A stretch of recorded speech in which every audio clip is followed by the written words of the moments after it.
안녕하세요. 한림대 강남성심병원 박상철입니다. 단잠 비결 호흡편으로 정상 체중의 수면 무호흡증 원인과 치료에 대해서 말씀드리겠습니다. 네, 비만하지 않은 환자의 OSA에 대한 기존 문헌들이 여러 개가 있는데 그 중에서 2017년 JCFM에 실린 논문을 가지고 왔습니다. 이 논문이 굉장히 정리가 잘 되어 있어서 제가 이 논문을 골랐고요. OFA의 가장 위험한 인자가 비만인 것은 누구나 잘 알려져 있습니다. 하지만 비만하지 않으면 OFA가 없냐? 절대 아니죠. 실제로 어덜트 OFA의 약 20%, 최소 20% 정도는 비만하지 않다라고 되어 있고, 비만하지 않은 OFA는 위험하지 않냐? 그것도 전혀 아닙니다. 보시면 오히려 뭐 하이퍼텐션의 리스크, 아스로스클레로시의 리스크도 좀 올라간다는 이런 연구 결과도 있거든요.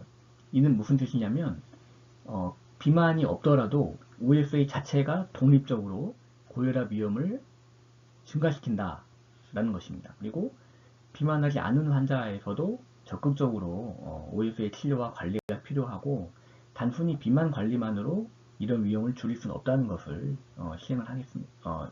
임의를 하겠습니다. 또 이런 비만하지 않는 환자들이 펫테라피에 대한 순응도가 낮다고 기존의 여러 연구에서 보고가 된 적이 있습니다.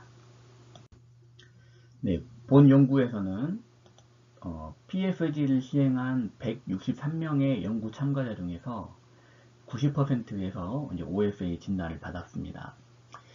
참가자의 중에서 37명, 약 25% 정도는 정상 체중이었고요. 54% 정도는 이제 비만이 아니었습니다. 이 세 그룹 간의 체중으로 나눈 세 그룹 간의 차이를 보면 좀 특이했던 점이 좀 이 정상 체중인 OFA 환자가 좀 더 젊은 경향이 있죠. 그리고 고혈압의 이제 유병률은 아무래도 비만하면 더 증가하기 때문에 비만한 환자에서 더 많고 뭐 EFS 스코어 같은 거는 크게 차이가 없고 유의하게 또 차이가 있었던 것이 암니아 하이포미아 인덱스입니다. 보시면 이 노멀 웨이트와 비만이 아닌 그냥 단순 오버웨이트 환자가 오베스한 OFA 환자보다 AHI가 좀 더 낮게 나타나는 유의미하게 이런 낮은 AH 값을 보이는 것을 알 수 있습니다. 그래서 그래프를 표현을 해보면 노멀과 비만이 아닌 단순 오버웨이트 그리고 비만 세 그룹을 나눴을 때 통계적으로 유의하게 이런 AHI가 노멀 그룹에서 가장 낮고 그 다음에 이제 오버웨이트 그룹도 오베스와 비교해서 더 낮게 나타나는 이런 결과를 보이게 되겠습니다.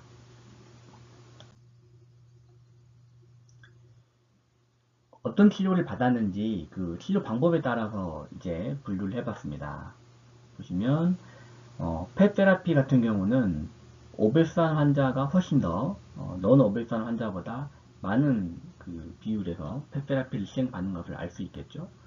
반면에 펫 테라피가 아닌 경우 맨디블러 어드밴스먼트 스플린트 같은 경우 또는 다른 치료법 또 치료를 받지 않는 사람들 이런 그 차이들이 넌 오베선 환자에서 오베선 환자보다는 훨씬 더 이런 다른 치료를 받는 경우가 많다는 것이죠. 물론 통계학적으로 차이는 없었습니다만은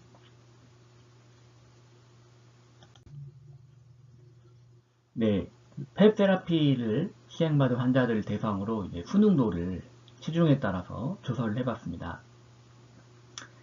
히펩을 처방받고도 전혀 사용하지 않는 사람의 비율이 넌 오베스 환자에서는 약 36% 정도 있고 오베스한 환자에서는 13%, 즉 비만하지 않은 사람들이 훨씬 더 통계적으로 유의하게 펩을 전혀 사용하지 않는 것이죠.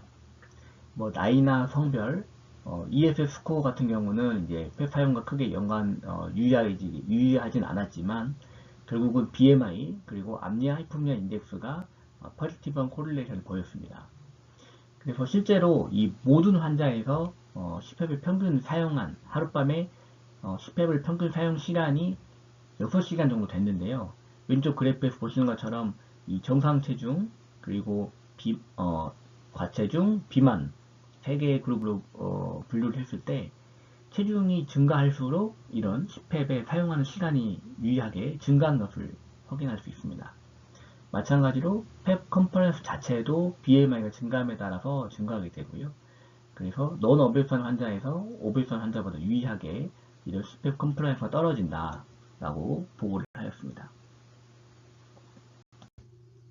각각의 치료 방법에 따라서 분류를 하고 또 그 치료 방법 안에서는 non 오베스 그룹과 오베스 그룹으로 나눠서 분석을 해봤습니다. 나이, 성별, ESS, AHI, 그리고 low arousal threshold, 또 spontaneous arousal의 이런 비율, 아트리얼 피브레이션, 하이퍼텐션, GERD 이런 동반의 질환을 분석을 했습니다. 특이했던 점이 비만하지 않은 환자에서 비만한 환자보다 이 low respiratory arousal threshold의 비율이 월등하게 높았습니다. 그리고 이 respiratory arousal threshold에 측정되는 양 자체도 보면 non-obese 환자에서 한 15.9 정도, 반면에 obese 환자에서는 마이너스 21.2 정도 차이가 많이 나죠.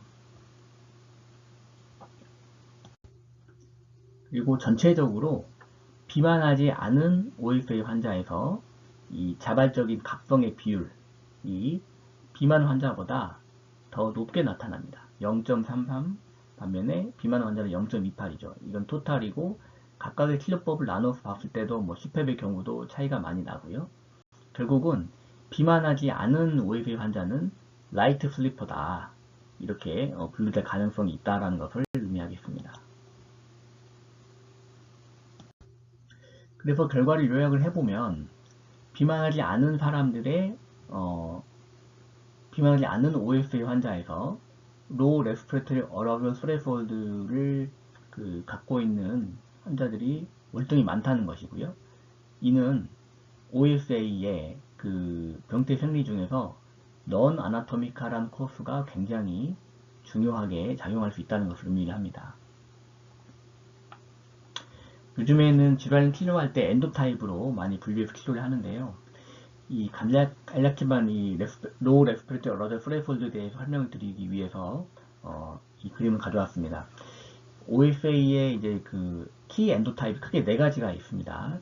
그림에서 보시는 것처럼 이제 첫 번째 이 A라고 표시된 것이 해부학적인 원인이고 B, C, D는 이제 비해부학적인 원인인데 물론 그 해부학적인 원인이 굉장히 키 팩터이긴 하죠. 하지만 이런 non 아나토미컬한 피지올로지컬 컨트리뷰터도 70% 이상의 OSA 환자에서 이런 비해부학적인 인자를 한 개 이상 갖고 있다고 합니다. 그래서 얘기를 잘 알아보는 게 중요한데요.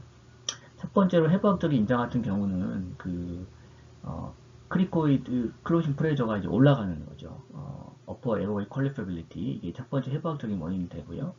그리고 두 번째는 이제 그 원인 OSA 엔도타입 중에 두 번째는 impaired pharyngeal muscle response입니다. 즉 자꾸 반복적으로 코골이를 하게 되고 네가티브 어퍼 에어웨이 플레저가 걸리게 돼가지고 이 소프트 티슈의 데미지를 유발함으로써 어퍼 에어웨이 다이렉트 머슬의 이제 기능이 떨어지게 되는 게 이제 두 번째가 되겠습니다.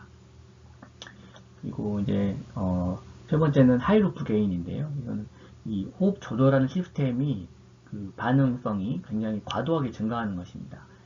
이 호흡 조절 메커니즘이 불안정하게 되면 호흡 패턴이 불규칙해지고요. OSA 환자에서는 이제 수면 중에 호흡이 굉장히 불안하게 나타난다는 것입니다. 그리고 이제 마지막으로 low respiratory arousal threshold가 병태 생리가 되겠습니다. low respiratory arousal threshold라는 개념은 기도 감수성이 높아져서 작은 자극에도 쉽게 각성하는 상태로 이해하시면 됩니다. 상기도 감수성이 높은 환자는 수면 중에 각성 빈도가 높아지죠. 이로 인해서 상기도의 개방과 과호흡을 유발하게 되고 이는 또 이산화탄소 레벨을 변화시키고 그럼 또 어퍼에어웨이 콜랩스가 일어나고 호흡은 줄어들고 또 이런 악순환을 보이게 됩니다. 대개는 램 디펜던트한 OSA 그리고 본 논문에서처럼 이제 비만하지 않은 환자 또는 항우울제를 복용하는 환자에서 더 흔하게 나타나는 것으로 되어 있고 펫 펫 테라피에 잘 반응하지 않는 경우도 많습니다. 말씀드린 내용을 정리를 해보면 OFA 환자의 상당수는 비만이 아닙니다. 비만하지 않은 사람들은 기존의 치료법으로 치료하기 어려운 그룹인데요. 이들은 펫 테라피에 대한 순응도가 낮은 것으로 알려져 있습니다. 그래서 OFA 병태 생리 중에서 Low Arousal Threshold 이런 비해부학적인 요인이 특히 비만하지 않은 OFA 환자의 병태 생리에서는 중요한 역할을 한다는 것이고요.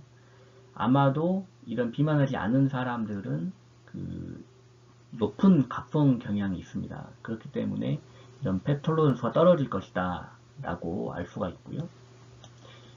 그래서 이 non-anatomical intervention, 예를 들면 non-myorelaxant sedative를 쓴다든지 어러즈 플레이프를 높이는 방법이죠. 이런 치료 방법이 단순히 이런 펩이나 오랄 어플라이언스 단독보다는 이런 치료를 병행하는 것이 non-obes한 OS 환자의 치료 방법에 좋은 지침이 될 것이다 라고 정리할 수가 있겠습니다. 네, 경청해 주셔서 감사합니다.